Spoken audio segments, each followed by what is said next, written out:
In today's video, I'm going to teach you how to disable checkout in Woocommerce.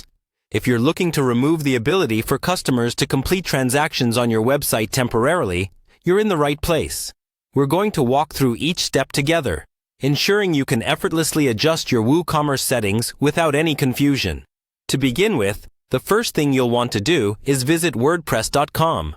This is your home base for all things related to your WordPress website. Once there, simply click on the Login button.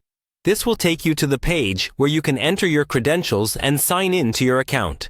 After you've successfully logged in, navigate to your WordPress dashboard. This is where you can manage all aspects of your website, including your Woocommerce settings. Think of it as the command center from which every feature of your site is controlled. Next, you'll want to go to the Woocommerce settings.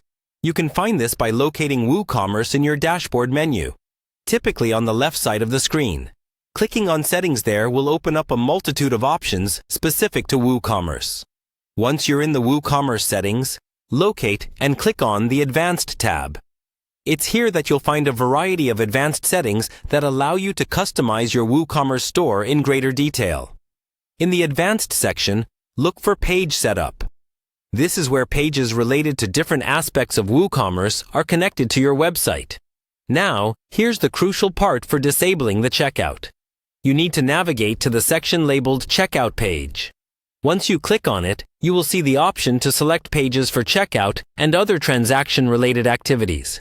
To effectively disable the checkout, you'll want to set both options within this section to select a page.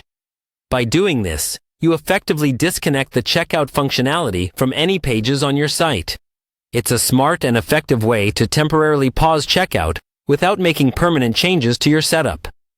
Remember, doing this doesn't delete any of your data or settings. It merely prevents the checkout page from being accessible to users. When you're ready to re-enable it, you can simply come back to this section and select the appropriate pages again.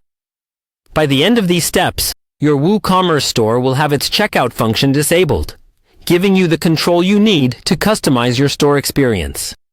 Thank you for watching, and if you found this tutorial helpful, be sure to check out our other videos for more WordPress tips and tricks.